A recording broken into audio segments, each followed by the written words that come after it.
Un cordial saludo a las personas que sintonizan este canal. Como siempre, un placer estar junto a ustedes. Aquí les habla Ivo Hernández y venimos con más libros y más reseñas de libros. Hoy tenemos la segunda parte de algo que pretendemos continuar. Es la revisión de la figura de un personaje que, a muy modesto juicio nuestro, no ha sido suficientemente bien valorado por la historia contemporánea. Y se trata de Fernando II de Aragón, Fernando el Católico, Fernando V de Castilla, llegó a llamársele también. Como usted quiera decirle, lo importante, se le conoce usualmente como el consorte de Isabel de Castilla, como parte de los Reyes Católicos, títulos que se ganaron luego de la conquista de Granada y luego de la unificación del territorio español, lo cual llevó muchísima fama en su tiempo, no solamente la visión que podemos tener en la perspectiva actual, que es todo lo que es relativo al descubrimiento de América, la población del nuevo continente y todo aquello. No, realmente el sujeto tenía, incluso antes de eso, ya una fama importantísima dentro del continente europeo en razón de lo que había logrado viniendo de un oscurísimo reino como era el reino de Aragón. Entonces vamos a darle hoy cabida a una segunda perspectiva. Si ha tenido la oportunidad de ver el video anterior en el cual estábamos hablando de diversos textos que se compilaron bajo el título de El Príncipe Español, ahí estaban. En particular hicimos referencia a lo que escribió Maquiavelo en el capítulo 21 del Príncipe, y también lo que había escrito Baltasar Gracián, uno de los que podemos tratar, figuras que trató de resucitar a este hombre. Gracián, con su conocimiento histórico, se dio cuenta de la valía enorme y del sostén de ese momento. Gracián vive mucho tiempo después, una generación, 2 generaciones después, ya es la época de Felipe IV, es decir, habían pasado una cantidad de reyes de por medio, y eso le permitía con cierta perspectiva histórica valorar todo lo que aquel Fernando II había hecho y había construido, las bases de lo que fue aquel enorme imperio que ya para la época de Felipe IV venía en una sonora decadencia, empezaba a notarse pues las grietas de la estructura.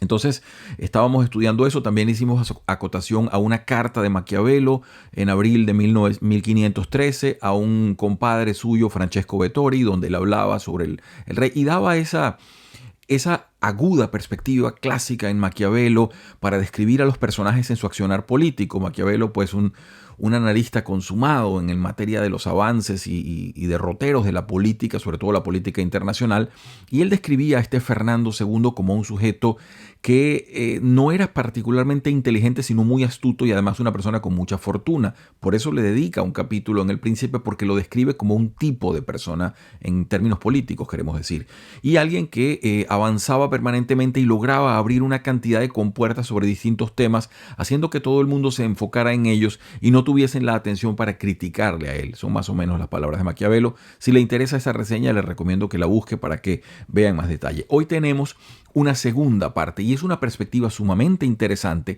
también de un florentino. Estamos hablando aquí de la élite, de la aristocracia de Florencia, un sujeto que en ese momento era muy joven, llamado Francesco Guicciardini. Aquí lo tengo, lo había prometido en la otra reseña, un embajador florentino en la España de los Reyes Católicos.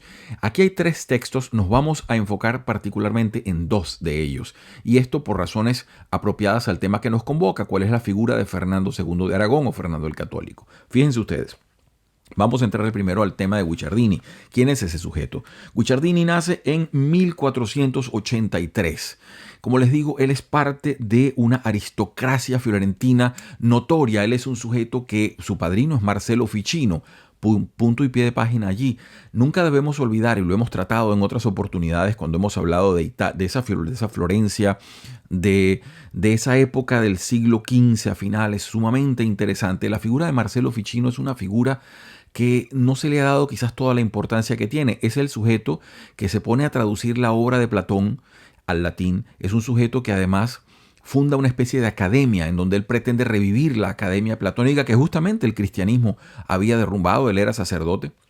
Pero él tiene toda una revisión de esto. Es también el hombre que se pone bajo encargo a traducir la obra llamada de Hermes Trimegisto, escritos que se suponieran más antiguos, después resultaron no serlo tanto, había más mito que realidad, pero es un sujeto que empieza a darnos una expansión de la visión universal, que en ese tiempo estaba bastante restringida a los cánones eclesiásticos y a lo que decía la iglesia, a lo que decía la escritura bíblica. Entonces, esa interpretación limitada, Ficino es una de las personas que empieza a ampliarla, y por su academia pasó gente muy brillante, pasaron algunos de los Medici, pasó también Pico de la Mirandola, es decir, pasaron sujetos que tuvieron mucho que decir en el desarrollo histórico, y son personas como él las que abren una compuerta para que otros sujetos virtuosos y deseosos de conocimiento se pongan a expandir el corpus de conocimiento o el corpus de ideas que manejan en esos tiempos. De manera que Florencia llegó a tener una situación de élites muy formadas, de una aristocracia muy formada, no solo en lo artístico, que lo hemos dicho cuando hablábamos con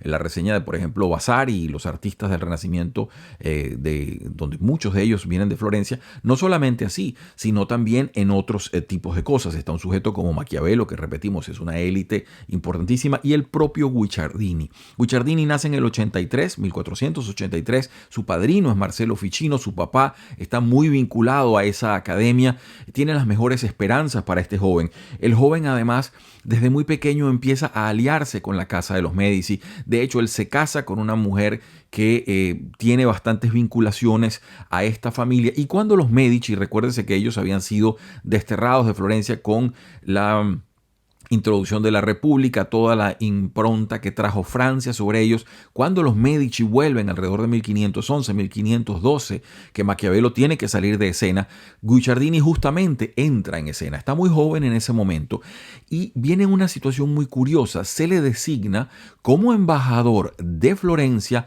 ante los reyes de España, o ante el rey de España, porque hay que decir una cosa, en 1512 ya había muerto Isabel de Castilla, en 1504, es decir, el rey. Por eso decíamos que es muy injustamente tratado, porque se le asocia, es cierto, con un matrimonio brillante en lo cual estas dos personas supieron conjugar una serie de intereses comunes para la expansión del reino y para bienestar de muchas de las personas que vivían allí. Pero Isabel muere en 1504 y Fernando llega vivo hasta 1516. Esos son 12 años de muchísima turbulencia política. Hay que recordar que él le tocaron alianzas sumamente complejas, le tocó retomar Nápoles, le tocó retomar Navarra, tuvo una cantidad de asociaciones con Francia, de problemas, alianzas, ligas distintas. Un sujeto que en diplomacia tiene que ser profundamente estudiado, porque quizás no se le ha dado, repito, el valor que ha tenido como estadista, como una persona con una noción de mundo muy adelantada a su tiempo, que casó sus hijos con las mayores dinastías del momento, si bien no le salió completamente todo como él quería, porque unos murieron, en su caso de su hijo Juan murió, la dinastía Trastámara muere entonces con Fernando porque no tuvo descendencia varonil, entonces solamente pudo casar a sus hijas, y es con una de las hijas, la que casa con Felipe de Habsburgo, Felipe de Austria, quien tiene al hijo sería al final Carlos I o Carlos V, y por allí sigue los reyes de España ya entonces asociados a la casa Austria. La casa Trastámara termina con Fernando II, pero es también el padre de Catalina de Aragón, la que va a ser esposa de Enrique VIII. Es una persona que luego será muy respetada en Inglaterra y que va a morir allá. Y así una cantidad de personas. Un sujeto que hizo un planteamiento, como lo decíamos, con tres vértices importantes. El vértice nacional de crear una noción de España unida, el vértice de Mediterráneo, lograr la presencia de la potencia de España en diversas colonias o en diversas partes del Mediterráneo, incluso en el norte de África, y luego toda la potencia atlántica con una cantidad de instituciones que fueron creadas desde el Consejo de Indias en adelante. Bueno, algunas menos o más tristemente famosas, como el caso de la Inquisición, pero que tienen una importancia jurídica válida, porque recuérdese que es de esos juicios donde mucho de el conocimiento penal luego tomó base para otros tipos de desarrollo. Es decir, aquí hubo de lo que fue un sujeto venido de la oscuridad total, de un reinito pequeñito que ni siquiera era estable cuando él lo recibió, lo consolidó, se unió con la Casa de Castilla, logró consolidar a toda España, tomar Granada, calmar a los varones de Castilla, expandir el reino en diversas maneras. Es un sujeto realmente brillante. Entonces Guicciardini lo mandan en 1512 para allá. Hay varias cosas curiosas. Normalmente los embajadores que se mandaban a estos sitios importantes, como era en este caso el rey más importante del momento, que sería Fernando II, usualmente se manda gente experimentada. Aquí mandaron un muchacho que todavía no estaba en capacidad de comprender completamente. Tendría la razón unos 28 o 29 años. No se mandaba gente menor de 30 años. Eso no solía ser el caso. De manera que hay mucha suspicacia cuando se revisa esto. ¿Por qué se le mandó a él a esa edad? ¿Qué fue lo que pasó? Lo cierto es que el sujeto produce una cantidad de escritos una vez que está allá, que son memorables y son muy interesantes, y se reveló como un talento insospechado, un talento diplomático, un talento político de bastante alto nivel. Repetimos, es la aristocracia formada en Florencia, diseñada para gobernar, para mandar. Estos son sujetos que tenían desde muy jóvenes la idea que ellos iban a participar en las funciones de Estado una vez llegase el momento. Y el momento le llegó a este sujeto en 1512. Lo mandan para allá. Lo primero que produce es un diario de viaje, que para nosotros es muy interesante porque es el relato de una persona que sale de Florencia y llega hasta Burgos. Entonces ahí él relata todos los pueblitos, las ciudades donde van parando, y nos permite una especie de geografía visual de lo que estamos viviendo a través de sus escritos. El segundo va a ser muy interesante porque tiene 3 escritos. Está el discurso de Logroño, ese lo vamos a obviar para pasar directamente al tercer escrito, que es, él lo llamó la Relazione de España, es decir, el informe de España. Y es un informe muy interesante, escrito ya a final de sus funciones cuando está retornando a Italia, tuvo más o menos 2 años en España, y da una especie de radiografía muy interesante. Yo la he comparado, por supuesto con muchísima distancia, con lo que luego haría Alexis de Tocqueville en el siglo XIX cuando fue a los Estados Unidos. Ustedes recordarán a Alexis de Tocqueville, un aristócrata francés, lo envían para Estados Unidos y produce una radiografía que él llama La democracia en América, que es hasta hoy en día uno de los libros mejor escritos sobre los Estados Unidos. Bueno, en este caso, a este joven lo mandan para allá y él produce ese informe sobre España que es sumamente interesante. No tiene la categoría del otro, pero va más o menos en ese estilo de describir tanto la situación de gobierno que él logra presenciar, la forma en que las instituciones se relacionan. Sobre todo pone mucho acento en los ingresos de la corona. Él empieza a analizar de dónde le entra el dinero a Fernando II que le garantice un poder estable, y logra entonces bastantes buenas conclusiones en ese sentido, lo cual, repetimos, no era siempre concordante con una edad tan joven como la que manifestaba, de haber tenido en ese momento 30, 31 años cuando terminó funciones. Entonces, dicho esto, paso ya a entrarle a la médula del texto, que es este que tengo acá, pero no se los había citado completamente. Fíjense, tengo el estudio preliminar de María Teresa Navarro Salazar y Montserrat Casas Nadal. Ellas son quienes hacen el estudio de esto, y también es María Teresa Navarro Salazar quien produce la traducción y las notas. Es muy recomendable la edición para quien tenga interés en este tema, por supuesto. Muy recomendable, muy bien hecha y muy didáctica, tanto la introducción como lo que ellas nos presentan como notas. Y voy directamente a una de esas notas porque este Francesco Guicciardini, escribió varias cosas que lo hicieron famoso, no estos libros. Lo más famoso en su vida son 2 historias. Él tiene una historia de Italia y una historia de Florencia, por las cuales se hizo muy famoso, bastante reconocido en su tiempo y luego posteriormente. También lo llamó en italiano, lo tengo por acá. El libro se llama Ricordi politici e civili, es decir, sería como las memorias políticas y civiles. Y en esos recuerdos él habla un poco de la vida pública que tuvo que ejercer, que le tocó en su momento. Y es en ello, o de a partir de ello, donde cito una cosa que tienen acá las 2 profesoras que hacen la introducción.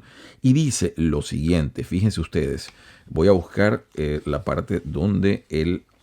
Hay una cita exacta donde lo mandan a España y dice lo siguiente. Aquí estoy en la página, esta es la página 16, y dice así: recuerdo que, estando los asuntos de Italia muy revueltos y la ciudad, Florencia, en gran congoja porque estaba siendo muy amenazada por el Papa, y encontrándose por una parte el rey de Francia, poderosísimo en los asuntos de Italia, siendo como era señor del ducado de Milán y de Génova, y teniendo al estado de Boloña a punto de ser incautado, y por otra, habiéndose creado una liga entre el Papa y el rey de España, que era señor de Nápoles, y los venecianos, dudando de una futura guerra, la ciudad, Florencia, aunque dependía de Francia, a pesar de ello deliberó entablar conversaciones con el rey de España, con el que la ciudad tenía un acuerdo de confederación hasta el mes de junio, deseando justificarse ante ese rey de los cargos que les imputaba el Papa.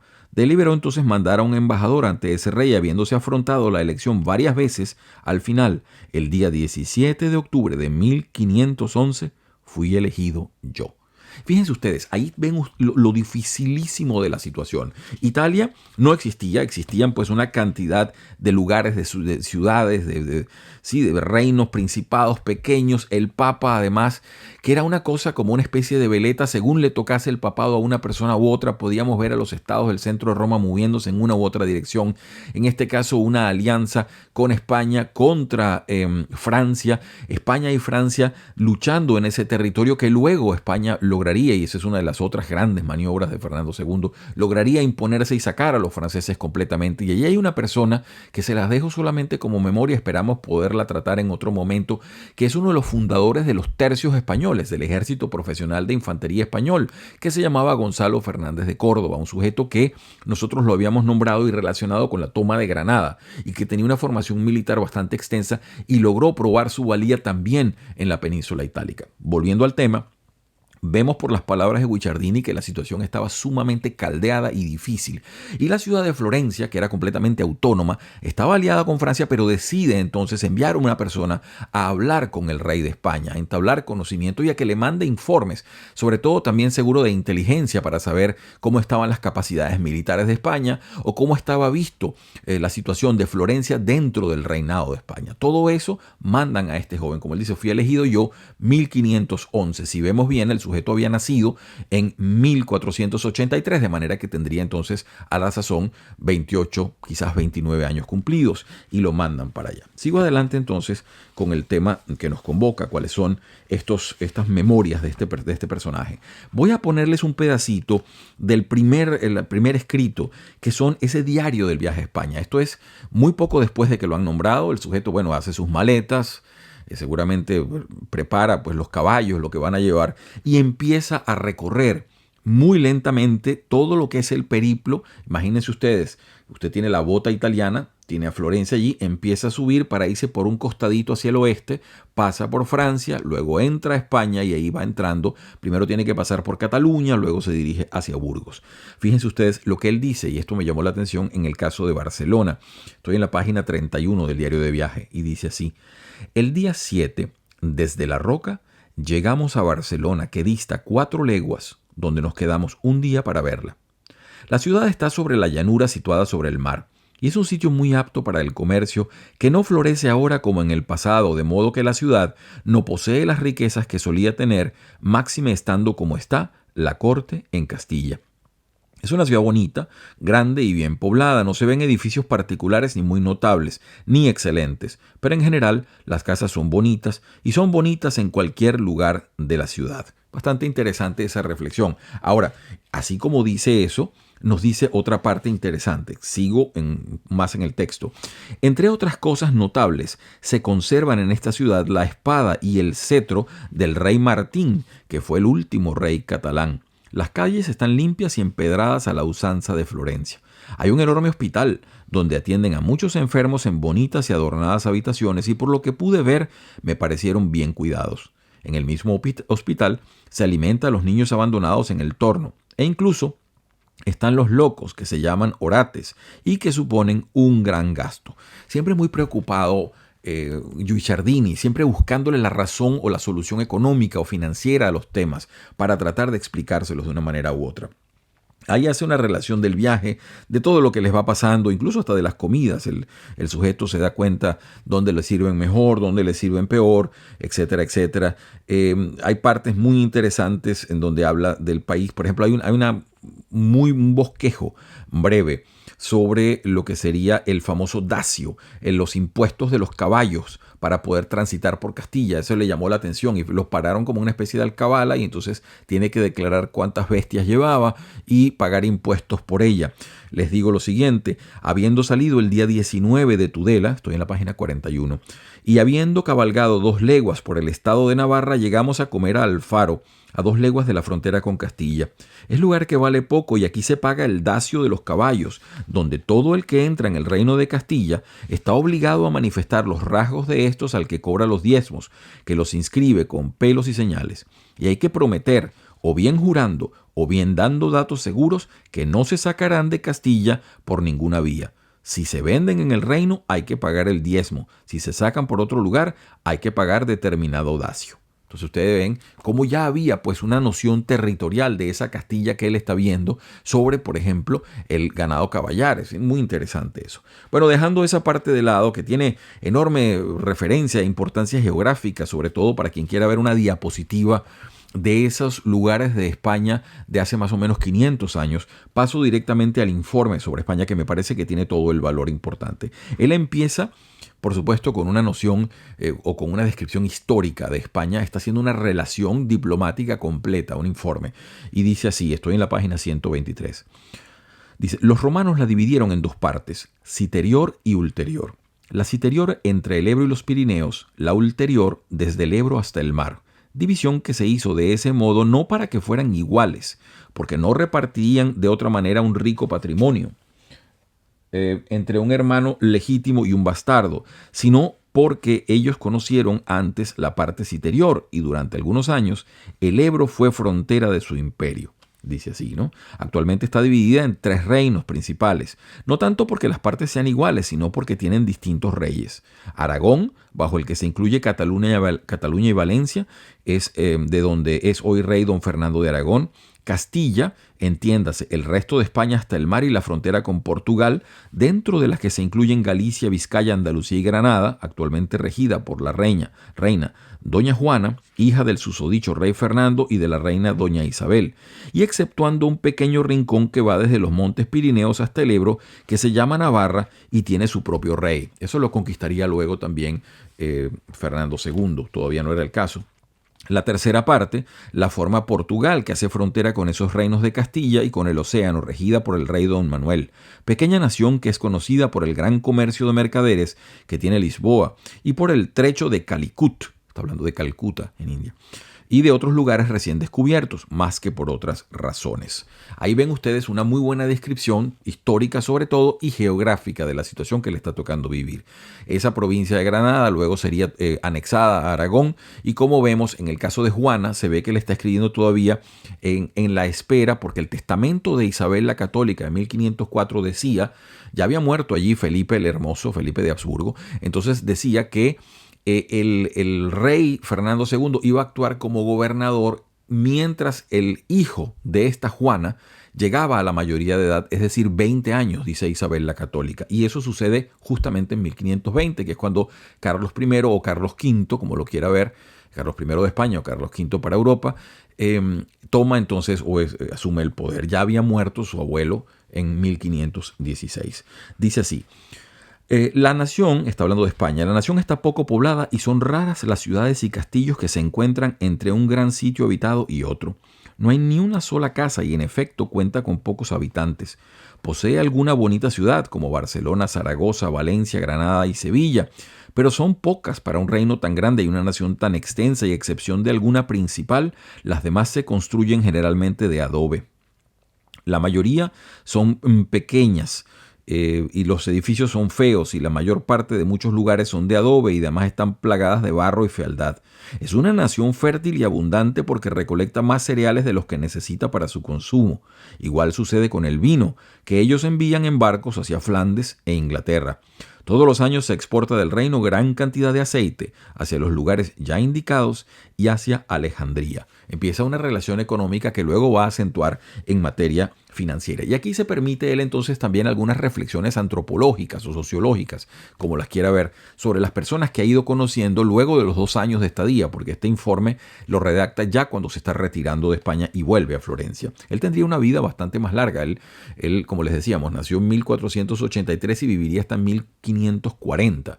De manera que esto lo está redactando en 1512. Le queda todavía una larga vida y asociado como estaba a la casa Medici, después los Medici van a lograr con Giovanni de Medici va a ser papa, el León X, y entonces a él lo van a nombrar gobernador de Módena. En fin, el sujeto va a tener una carrera política ascendente, aliado como estaba a la casa Medici, que tuvo también las alianzas con los españoles, de manera que ahí había toda una especie de canal virtuoso que le garantizó a Guicciardini mantener una vida mucho más activa que la que pudo haber tenido Maquiavelo, quien apostó mal y se alió con gente que al final lo dejó simplemente en ese pequeño exilio de su huerta donde le tocó vivir y algunas pocas diligencias que le logró hacer hacia el final de su vida, pero nada comparable con esto en términos de función pública. Les digo más. Los hombres de la nación, estoy en la página 125, los hombres de la nación son taciturnos, de ira intempestiva, de color oscuro y de pequeña estatura. Son soberbios por naturaleza y creen que ninguna nación puede compararse con ellos cuando hablan, exaltan con demasía todo lo suyo. Está hablando sobre, en este caso, los españoles, ¿no? Dice acá, porque se las ingenian para aparentar todo lo que pueden. No les gustan mucho los forasteros y los tratan de forma grosera. Se sienten inclinados hacia las armas, quizás más que cualquier otra nación cristiana, y son hábiles con ella, porque son de ágil estatura y de brazos muy diestros y veloces. Respecto a las armas, tienen el honor en gran estima, de manera que con tal de no mancharlo en general, no les importa mucho la muerte. Está describiendo a los españoles que había logrado conocer o a las personas de esas regiones donde él estuvo. Vale decir Castilla y Aragón, podemos decir, aunque había más en ello. Fíjense ustedes, una cosa me pareció muy interesante porque él empieza a hacer reflexiones históricas y sociales sobre ese territorio y sobre esa España que él está viendo, que es la España que recién está despertando de un sueño medieval profundo, de una reconquista lenta, dolorosa y compleja, y está viendo todo aquello suceder prácticamente en tiempo real. Entonces, después de esta reflexión que él hace, él incluso le pregunta al rey Fernando II cómo es que estas cosas son así. Fíjense ustedes y acompáñenme con este párrafo que es un poquito extenso, pero que nos va a dar pie a la pregunta que él le hace directamente al monarca. Dice aquí, hasta nuestra época, esta nación ha estado más sometida y ha tenido menos fama y autoridad que otras naciones de Europa, porque ya en tiempo muy antiguo fue ocupada en gran parte por los galos, que sometieron a muchas provincias y las mantuvieron en su poder durante tanto tiempo que tomaron su nombre, de lo que se deduce que fueron posesores y perpetuos habitantes. Es denominada por ellos Celtiberia, hoy llamada Aragón, porque fue conquistada, oprimida, y en ella se asentaron los pueblos franceses que se llaman celtas, como dice el poeta Galorum Celte, Micentes nomen Iberis. A nombre de ellos se les dio el nombre de Galicia, que hoy llaman Galicia. Sucesivamente fueron los cartagineses los que ocuparon gran parte de la península. Los romanos la redujeron en su totalidad y varias veces. Fue conquistada por los vándalos, de los que Andalucía tomó el nombre. Últimamente la invadieron los moros de África. Pero no solo la parte que mira a mediodía, sino que llegaron a dominar hasta en Aragón y Castilla, limitando en algún lugar con los montes Pirineos. Y hasta nuestra época han mantenido Granada en su poder. Por lo que se puede decir que España ha vivido una prolongada servitud y nunca ha mantenido autoridad sobre otros. Algo que no se puede decir ni de Italia, ni de Francia, ni de Alemania, ni de otras naciones de la cristiandad. Y ciertamente parece algo sorprendente que haya ocurrido así, siendo como es esta nación tan belicosa y habiéndolo sido en la antigüedad, como documentan los escritores y Máxime Tito Livio, que dice que fue la primera empresa que emprendieron los romanos fuera de Italia en tierra firme y la última que consiguieron dar por terminada. Y entonces viene la parte que les digo. La razón, él trata de explicarlo. Y fíjense cómo él luego interroga al monarca. Dice, la razón de todo esto puede estribar en que ha tenido mejores soldados que capitanes y que sus hombres han sido más capaces para combatir que para gobernar y mandar. Y un día, tratando casi de estos asuntos con el rey don Fernando, se lo pregunté. Me dijo que esta nación tenía bastante aptitud para las armas, pero que estaba muy desorganizada y que se podían obtener buenos frutos si alguien supiera mantenerla en orden. Y por eso, Livio, muy interesante, ¿no? Dice, y por eso Tito Livio los llama gente nacida para defenderse en las guerras. Y en otro sitio dice que guerrean con mayor temeridad que con constancia. Una visión muy interesante, como decimos, socioantropológica, viendo digamos, el entorno humano que le tocaba y haciendo reflexiones. Dice, bueno, ¿por qué esta gente ha sido sometida por diversos pueblos durante tanto tiempo, siendo que son tan ariscos y tan proclives a la violencia con las armas y a defenderse, etcétera, etcétera? Y la reflexión es precisamente esa, que quizás tuvieron mejores soldados que generales. Hacerle esa pregunta al rey no era poca cosa y nos revela el talante realmente cordial, una cosa que es que muchos de sus contemporáneos remarcan sobre la figura de Fernando II, que era una persona que hacía estas audiencias libres 2 veces a la semana y en donde él hablaba con las personas en un lenguaje muy llano. Prueba de ello lo que hace la cita acá Guicciardini. Entonces uno puede comprender realmente muchas cosas viendo estos que son, repetimos, relatos contemporáneos de una manera que nos asombra quizás porque está demitificada la historia, sino vista aquí en términos horizontales. Hay una cosa que él habla, fíjense ustedes, sobre los reyes y la virtud de este reinado que lograron congeniar estas dos personas, Fernando II de Aragón e Isabel de Castilla. Cuando se casaron, él tenía 16, ella tenía 18, y en ese momento ninguno de los dos tenía, no solamente, es que todo es complejo, ninguno de los dos se preveía cuando nacieron que iban a ser reyes, nada. Luego cuando llegaron a ser herederos de trono y lograron los tronos, nada estaba seguro. Isabel de Castilla estaba muy comprometida con una situación intestina con los varones de Castilla, que estaban a favor, algunos de ellos, de la supuesta hija de Enrique IV, que era Juana la Beltraneja. La situación era fragmentaria, compleja, inestable de todas las maneras posibles, y Aragón no menos, en donde tenía las pretensiones de Francia sobre gran parte del territorio. De manera que esto movía a mucho asombro. ¿Cómo viniendo de casi nada esta gente logró tanto? Dice acá en la página 134 Guicciardini: estos dos reinos, Aragón y Castilla, fueron durante mucho tiempo regidos por reyes diferentes, hasta que se llevó a cabo el matrimonio entre don Fernando, hijo único del rey Juan de Aragón. Eso no es tan cierto, él tenía un hermano mayor, pero murió, ¿no?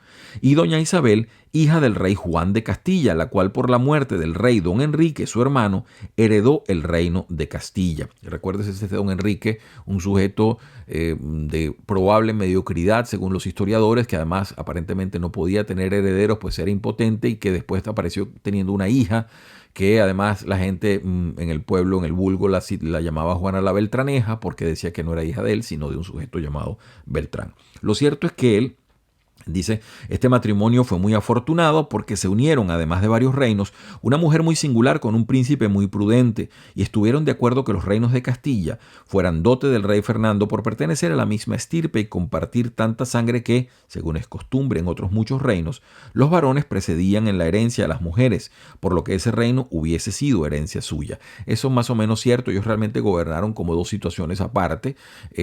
Cada uno gobernó lo suyo, y las previsiones de Isabel fue que Juana y su marido se quedaran con la herencia de Castilla, lo cual no pudo ser. Su marido muere y entonces viene a heredarlo el hijo de Juana, cuando ya Juana no tiene la capacidad de gobernar. Se le decía loca a ella, se le pasó a la historia como eso, como Juana la loca. Dice acá lo siguiente: no adquirieron estos territorios sin dificultades, puesto que a pesar de que corría la voz de que el rey don Enrique era impotente, viviendo él, su mujer dio a luz una hija que muchos consideraron que era hija del rey don Enrique, de manera que el rey don Alonso de Portugal, proyectando hacerla su mujer, la defendió, y a él se unieron muchos entre los grandes de Castilla. En el otro bando había también muchos señores y la mayor parte del pueblo, de forma que entre Toro y Zamora se libró la batalla, donde los dos reyes se enfrentaron personalmente, y como venció el rey don Fernando, se dio por terminada la guerra. Habiendo adquirido así el gobierno del reino, encontraron muchas dificultades y toda Castilla amotinada. El rey don Enrique había sido un hombre de escasas cualidades, y además de haber repartido todos sus bienes muebles, había hecho donación a los señores de Castilla de casi todas las ciudades del reino y de sus ingresos, de manera que se encontraba pobre e impotente ante la situación. Los grandes de Castilla, después de haber recibido tal aumento, además de ser intratables por naturaleza, se habían vuelto tan osados que prácticamente ni el rey ni sus ministros eran apenas obedecidos. Muy interesante para proveernos esa foto, que ya la había analizado Maquiavelo por su parte en paralelo, porque Maquiavelo en 1513 estaba en las cartas con su compadre Vettori analizando todo esto, todos los arbotantes de la política europea en ese momento, y él decía, fíjate qué cosa interesante lo que estamos viendo, que este sujeto viene de la nada y logra todo. Primero logró pacificar Aragón o unirla, pacificar Castilla, poner a todos esos varones con la empresa común de tomar Granada y tenerlos distraídos allí durante 12 años, tiempo que él usó para consolidar su poder en el reino. Luego una política mediterránea expansiva, una política transatlántica, en fin, todo ello lo van analizando, y así lo ve la élite florentina, que está viendo todo este juego de ajedrez complejo por un sujeto que viene de la absoluta oscuridad política, cual es, repetimos, un mínimo reino de Aragón que ni siquiera estaba solidificado ni unido en el momento en que él lo recibió. No quisiera abotagarlos con demasiada... sí, hay solamente un punto que me parece muy importante, que él se asombra mucho, Guicciardini, de la creación de instituciones y también de el manejo de las finanzas, porque a todas estas, y eso se dice menos, aquí ha habido una refundación institucional de estos reinos. y fiscal además, completa. Para lograr ese tipo de funcionalidad que estamos viendo son necesarias colectas de dinero de distintas formas, o bien por expropiación de los bienes en las ciudades que se invadían, la ciudad de Granada que fue tomada, las fortunas que fueron confiscadas. Todo ello produjo nuevos ingresos, además el dinero que estaba empezando a venir de las Américas o de Indias en ese momento, entonces de las Indias, ¿no? Como se le decía. Fíjense ustedes, él narra aquí también la conformación de lo que se llama la Santa Hermandad. Esto le llama mucho la atención. Él dice aquí: después que con severa justicia dictaron sentencia para los asesinos. Él está hablando todavía de la situación inestable que se produjo al principio en Castilla y en otros lugares, haciendo que los asaetearan vivos e instituyendo una orden que se llama la Santa Hermandad, por la que cualquiera que vaya a querellarse al lugar donde le han robado a él o a otros y dé las señas personales del que lo hubiera realizado, los del citado lugar están obligados a perseguirlo dentro de un número determinado de millas, y si no lo encuentran, tienen que ir notificándolo sucesivamente a otros lugares cercanos, y los de ese lugar ir a perseguirlo y notificarlo a los demás. Es decir, instituciones de justicia. Podemos nosotros, 500 años después, permitirnos toda clase de juicios respecto a la moralidad o funcionalidad de esto en términos de derecho actual, pero realmente aquí tenemos una forma de impartir justicia que la gente sentía que funcionaba y que había una vertebración del reino, que no era más esa especie de fragmentariedad de átomos, de lugares, de principados, etcétera, sino ya había una voluntad de regir desde un centro de poder. En lo referente a la fe, han tomado decisiones ordenando con autoridad apostólica que hubiese inquisidores en todo el reino, y por ello, confiscando los bienes del que era declarado culpable y mandando a veces a personas a la hoguera, han dejado a todos atónitos. Y allí empieza a hablar, pues por supuesto, de la cantidad de dinero y todo ello que habla. Tengo muchísimas citas, a ver que el tiempo nos permita quizás una más, porque tengo muchísimas. Realmente este texto vale la pena leerlo con detalle por muchas reflexiones. Sobre todo la parte final, que es completamente financiera. Vean una parte que les puede interesar a las personas que escuchan esta recensión, y fíjense, interesante porque tiene los dejos de la España medieval que estaba en ese momento muriendo, porque estamos justamente en un cambio de era con todo esto. Es decir, esa España medieval que venía prácticamente desde el año 700, 600 después de Cristo a este momento en el siglo XV, cuando logra entonces ya conformarse como una nación de un poder mundial, y entra al siglo XVI con una institucionalidad reformada y completamente replanteada como su juego político. Dice en la página 146, está hablando de los ejércitos profesionales que logró formar de los tercios españoles, y dice: además de esta milicia, España posee otro tipo de milicia para la religión cristiana, porque habiendo estado antiguamente oprimida por los moros, se instituyeron en Castilla 3 órdenes de caballería: la Orden de Santiago, la Orden de Alcántara y la Orden de Calatrava, a semejanza de los caballeros de Rodas, que se llamaban comendadores, porque sus beneficios son las encomiendas. Tienen enormes ingresos y la obligación de luchar contra los moros que vinieran a España. Lo cierto es que cada orden, dice él, tiene o suele tener un gran maestre vitalicio que es nombrado por todos los caballeros de esa orden, y ese maestre concede a su manera todas las encomiendas. El rey y la reina tuvieron de la autoridad apostólica que les fueran concedidos dichos maestrazgos. Por eso hoy pertenecen al rey.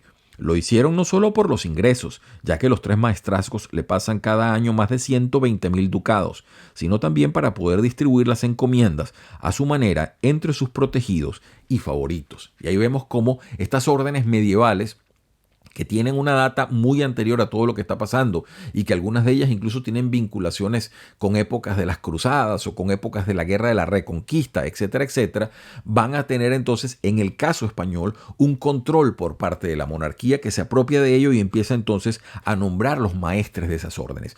Repetimos, es un sujeto, Fernando II de Aragón, subestimado por la historia contemporánea, un sujeto que no ha brillado, o no, porque en parte él no buscó nunca ese brillo espectacular que buscaron otros monarcas con sus acciones, y en parte la historia quizás no ha sabido valorar la enorme arquitectura que él mismo logró urdir dentro de todos esos factores y poner a España en un nivel en que no existía previamente para esa nación.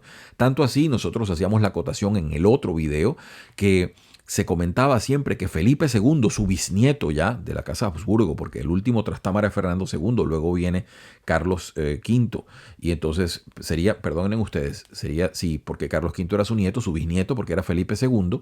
Entonces él decía, aparentemente en el Escorial, cuando veía el retrato y había personas, dice, a él le debemos todo. Y es que Fernando II de Aragón, repetimos, fue un hombre de una astucia e inteligencia. Maquiavelo diría también que a todo ello mucha fortuna, mucha suerte, bastante importante dentro de la humanidad y dentro del desarrollo. Un sujeto que no estaba programado que fuera rey, era segundón, así se llamaban las personas que estaban en segunda fila para heredar un trono. Murió el heredero, él heredó una cosa fragmentaria que era el reino de Aragón, la consolidó, la acrecentó, se unió con la Casa de Castilla, se convirtieron en un poder unido con la Hispania, que incluso citábamos poesías y leyendas que se hacían a propósito de ello. Consolidaron enorme presencia dentro del Mediterráneo, donde los otomanos tenían una fuerza enorme. Lograron una consolidación también con alianzas con Roma, con el Papa, y también luego con 1494 el Tratado de Tordesillas, todo lo que es los descubrimientos de una parte enorme del mundo. Es un placer, como siempre, estar junto a ustedes. Si esto de alguna manera los motiva, los estimula, venimos con más libros, tenemos muchas cosas que mostrarle y hemos dedicado 2 capítulos especiales a Fernando II de Aragón porque, repetimos, es un sujeto que su vida parece una novela increíble de la cantidad de cosas que pasaron en tan breve tiempo. Un sujeto que sobrevivió a un atentado feroz, donde personas quedaron muy malheridas. Él quedó muy malherido, logró sobrevivirlo. Es un sujeto que creó una cantidad de instituciones, supo hacer alianzas con todas las casas importantes y las dinastías de su tiempo. Se movió con un talento increíble y un silencio y un sigilo en el ajedrez mundial que hasta hoy en día, cuando se ve hecho a hecho lo que pasó, provoca enorme asombro. Les habla Hugo Hernández, un placer estar junto a ustedes y como siempre desde acá, el más sincero deseo porque tengan todos ustedes una muy feliz semana.